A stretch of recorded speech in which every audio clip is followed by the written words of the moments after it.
Bonjour à toutes, bonjour à tous, bienvenue sur Astroéthique. Je suis très heureuse de vous retrouver pour ce bulletin de nouvelle lune.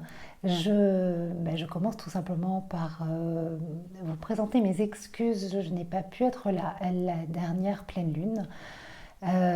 Des circonstances douloureuses, familiales, personnelles, voilà, m'ont tout simplement mis à plat. Voilà, et j'étais pas en état et j'avais ni le temps, ni l'énergie, ni le cœur. Voilà, il fallait que je sois là pour les miens. C'est une période douloureuse. Euh, voilà, le temps des éclipses a commencé. On vit un mois de juin assez intense et c'est vrai que voilà, bien sûr c'est mon horoscope personnel. Voilà, voilà, ça se passe en ce moment même. C'est vrai que depuis la mi-mai, il y a des énergies très intenses qui sont réactualisées. Et voilà, si en plus de cela, dans notre thème, on a des enjeux voilà, difficiles, ben forcément, voilà, c'est une période un petit peu, enfin, qui peut être fortement intense. Voilà, je reviens bien sûr avec beaucoup de joie et parce que ben voilà, les planètes, me, me pencher sur le ciel, me relier aux énergies de la terre et du ciel, c'est quand même quelque chose qui me fait beaucoup de bien. De m'adresser à vous aussi, ces rendez-vous, ça me fait beaucoup de bien. Et ce que j'avais envie de vous dire pour commencer, mais restons vraiment toujours au cœur du cœur, reliés à ce fil de l'invisible, à ces étoiles qui nous parlent, voilà, à notre spiritualité, parce que ça aide quand même beaucoup. Moi, ça m'a énormément aidé, même si je n'ai pas pu être présente pour la pleine lune, mais cette guidance du ciel, elle est toujours là et elle est profondément aidante. Alors, cette nouvelle lune dans le signe des Gémeaux, conjointe à Mercure rétrograde, au carré de Neptune, en pleine saison des éclipses, alors que le deuxième opus du carré Uranus-Saturne, aspect pivot de l'année 2021, s'apprête à se reformer le 14 juin. Que de raffus dans le ciel, mon Dieu! On a envie de leur dire, sérieux les mecs? Allez, stop, non, pour de vrai, faut y aller. Bon, bah ok, mais c'est challengeant quoi en ce moment. Pas pour tout le monde, bien sûr, mais pour ceux qui sont challengés, c'est sacrément. C'est voilà, c'est des gros challenges. Qu'est-ce qui se passe qu'est-ce qui se passe avec cette énergie d'éclipse? Déjà, cet alignement entre la Terre, la Lune et le Soleil, pardon, ça crée comme un fil de tension électrique en fait, qui nous invite à nous réaligner. Mais ça peut couper momentanément le courant, et c'est nécessaire. En plus, Mercure est rétrograde. Vous savez, ce qui m'est venu comme image, c'est un petit peu quand l'ordinateur, ça part dans tous les sens, il répond plus. Il fait n'importe quoi, erreur système, erreur programme, bug, c'est tout figé. Et la seule chose qui fonctionne dans ces cas-là, c'est qu'on débranche la prise, on l'éteint, on laisse un peu se reposer, et puis on rallume et ça refonctionne. Vous voyez? Et bien c'est un petit peu ça. Cette période d'éclipse, là, en ce moment, elle demande de débrancher la prise, de déconnecter, de vraiment faire un reset total pour pouvoir repartir sur de nouvelles bases. Et à un moment, quand il y a trop d'infos, eh bien, il faut juste débrancher, faire une coupure. Et donc, cette éclipse, elle amène vraiment un réalignement, mais qui passe par une coupure. Alors, ça peut être un fait extérieur qui nous amène une prise de conscience, parce que souvent, les temps d'éclipse, c'est des prises de conscience en forme d'électrochoc ou quelque chose qui était occulté par la conscience pour des raisons de survie, psychologique, physique, peu importe, des raisons de survie, eh bien, est prêt à être ramené à la conscience parce que c'est le bon moment pour se libérer de ce fardeau, de cette charge. Et donc, il y a quelque chose qui remonte à la surface. C'est d'autant plus fort qu'on a une opposition entre Mars, énergie de pulsion, le ça pulsionnel, opposé à Pluton. Donc il y a vraiment quelque chose qui ressort, qui jaillit, qui sort tel un geyser. Et c'est violent, c'est anarchique, archaïque, libérateur aussi. Mais ça secoue la pulpe du fond, quoi. Et vraiment, on ressent qu'il y a quelque chose de très intense et qui n'est pas évident à canaliser parce que là, tous les circuits de la conscience secondaire sont un peu coupés. Pourquoi? Ben, tout simplement parce que tout ce qui nous donne accès à notre conscience élaborée, là en ce moment dans le ciel, ben, les planètes, voilà, c'est très très émotionnel en fait. Hein. Le temps de la nouvelle lune déjà, c'est dès qu'on parle de la lune, on est dans les émotions primaires, on n'est pas dans le secondaire. Le primaire, c'est l'instinctif, le réactionnel, le pulsionnel. Le secondaire, c'est la réflexion, c'est le cerveau néocortex. Et donc là, Mars pulsionnel opposé Pluton à fond à fond les stress de survie. Mercure rétrograde qui nous invite à ralentir, à réfléchir, mais qui nous met les neurones à l'envers. Au carré de Neptune, le brouillard, on n'y voit pas clair. On est dans une subjectivité totale. Se rajoute à ça la subjectivité de la pleine lune, la subjectivité d'une éclipse. Ben, il ne faut pas se précipiter. Il faut savoir que nos réactions, elles sont ce qu'elles ne sont pas forcément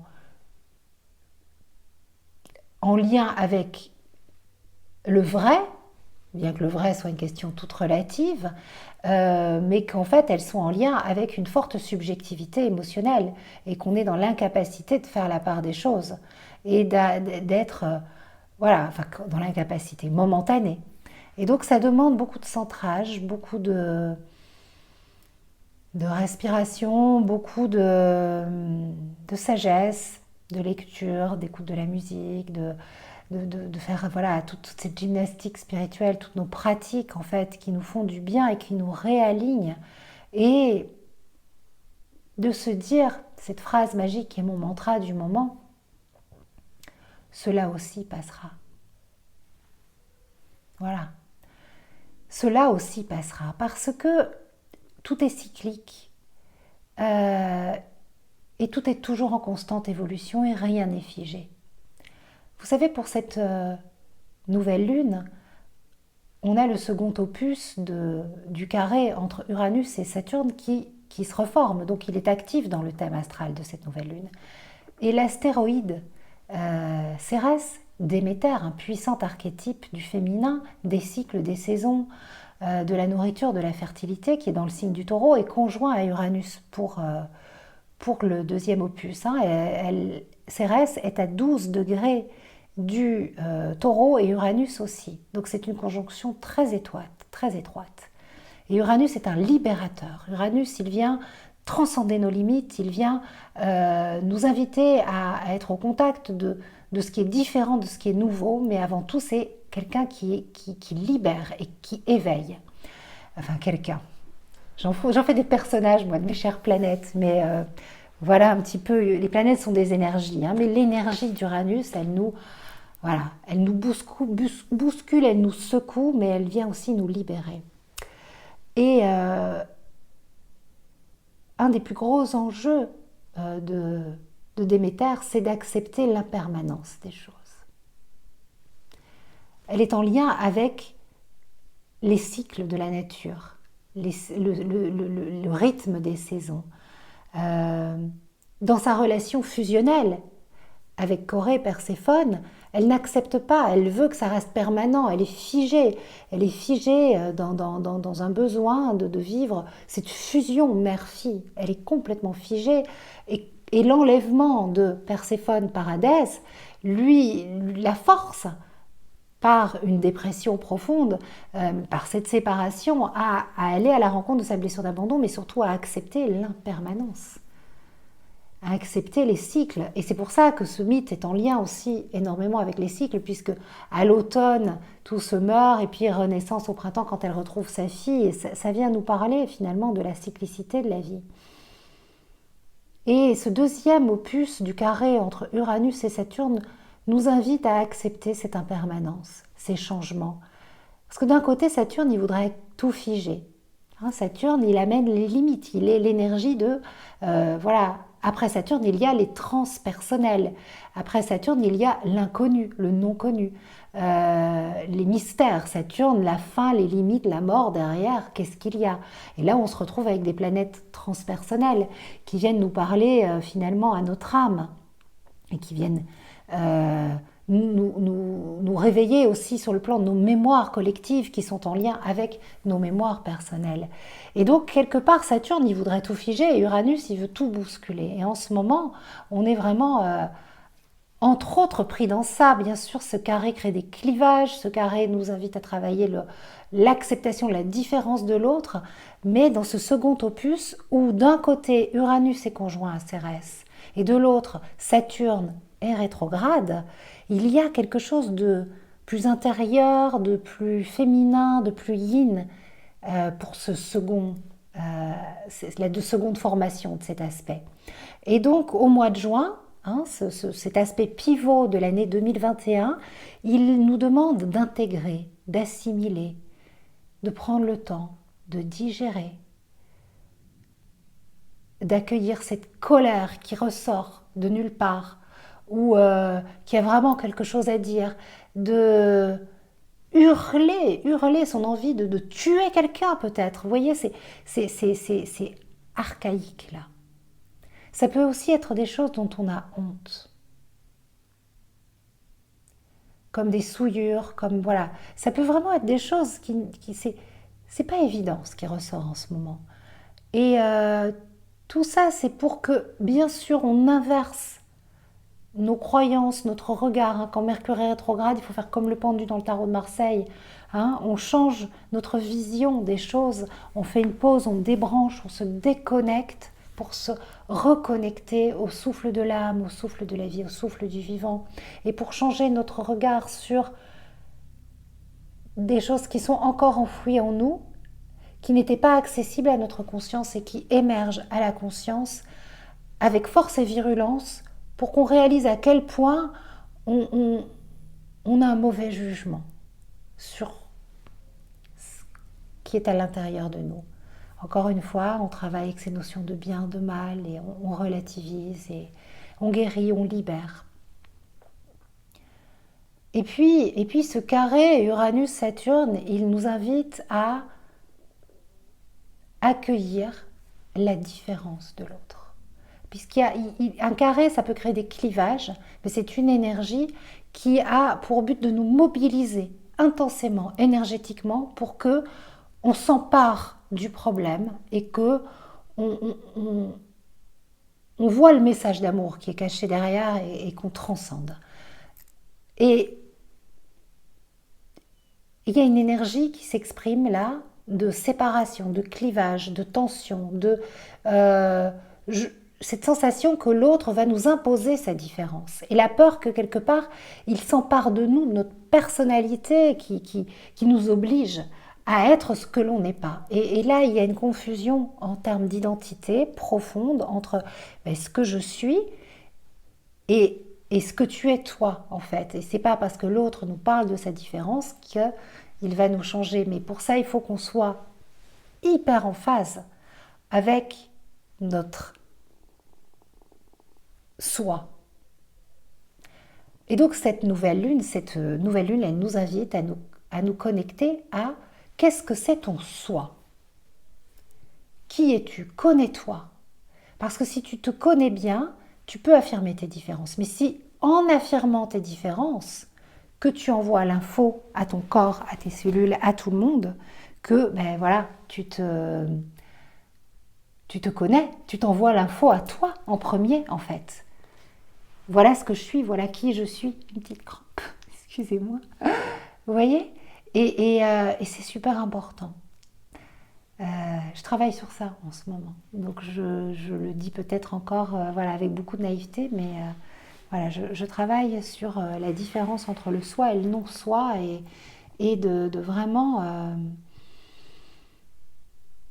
eh bien, c'est accepter le désaccord possible, accepter voilà, que si l'autre n'est pas d'accord avec moi, c'est pas pour autant qu'il va me changer, entre autres. Voilà, je fais un petit résumé. Mais vous voyez, je trouve que c'est très en lien avec Uranus, puisque Uranus, il nous connecte aussi à, à nos différences, hein, c'est en lien avec notre identité.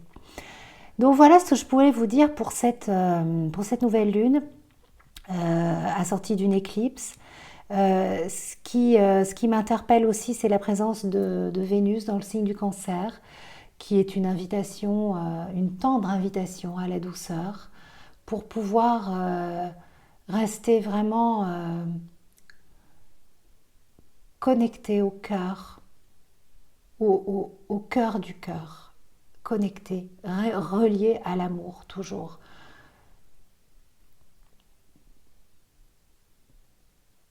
Quelles que soient les difficultés que vous traversez, quelles que soient les larmes, les chagrins, les tristesses, les peurs qui remontent à la surface, quoi qu'il arrive, et je dis bien quoi qu'il arrive, restez relié au cœur, restez relié à l'amour.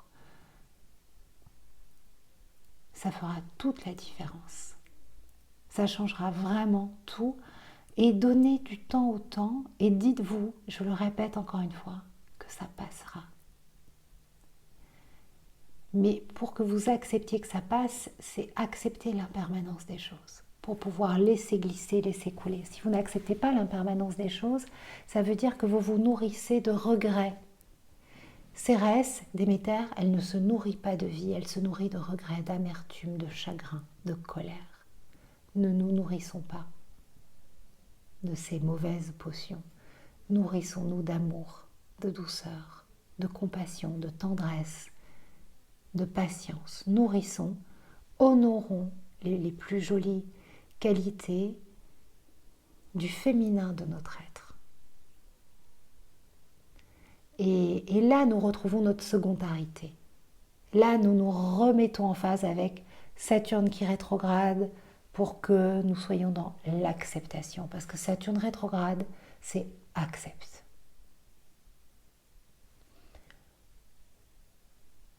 Et là, les énergies pulsionnelles qui sortent, qui jaillissent, on les observe, on les accueille. Ok, c'est quoi le message? Et pareil pour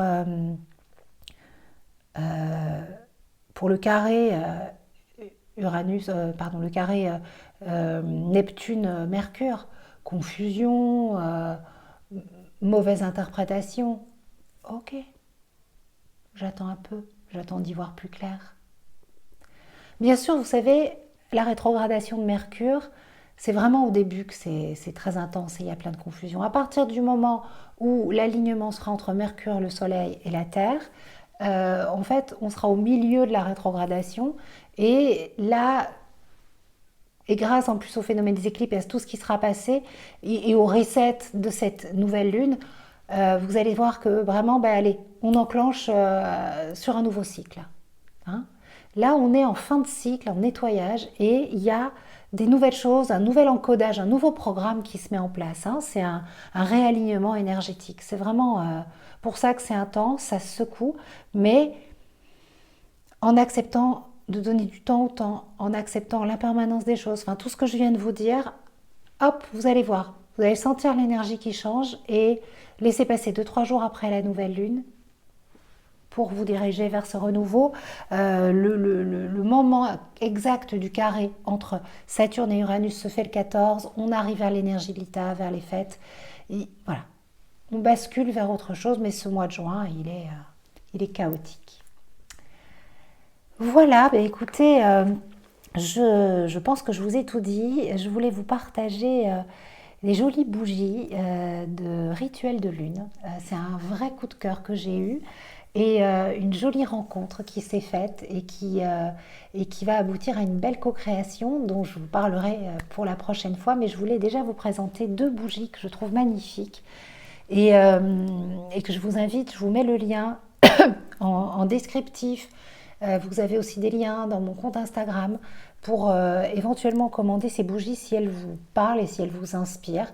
Vous savez, moi, quand j'ai un vrai coup de cœur, je le fais et c'est en toute spontanéité.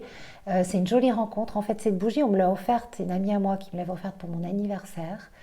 Et j'ai dit, ah, mais c'est incroyable, rituel de lune. Enfin, j'avais l'impression que. Voilà. Il se trouve que Christina, la créatrice de Rituel de lune, est à Aix-en-Provence, est une amie de cette amie et que nous nous sommes enfin rencontrés. Et ben, c'était une évidence.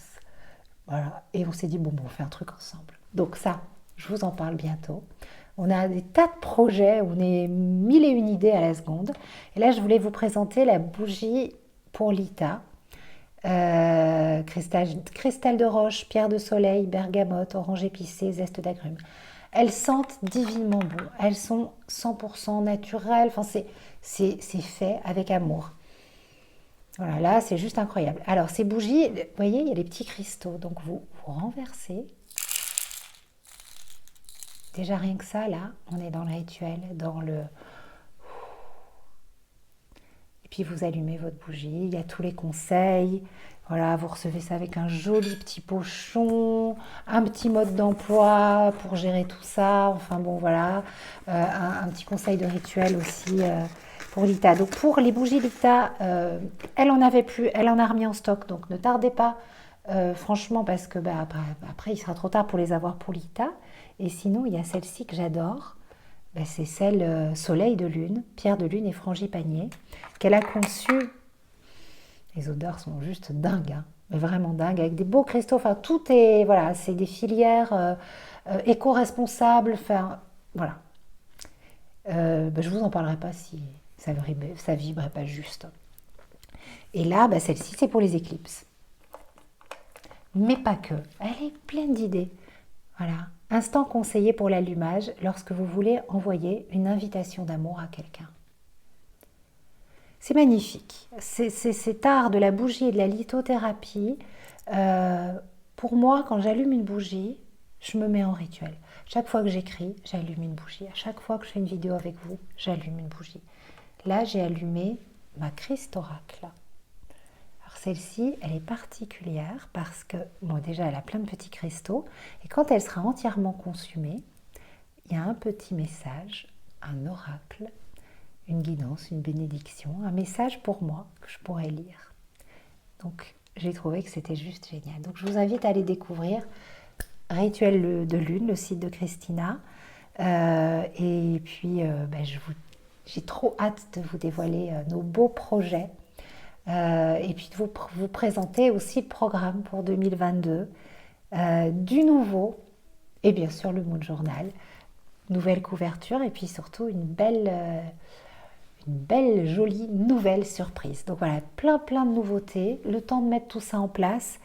J'ai été tellement chahutée que j'ai pris énormément de retard, et en même temps d'écrire et de me connecter aux planètes et de préparer tous ces beaux projets que j'avais à cœur de mettre en place pour vous.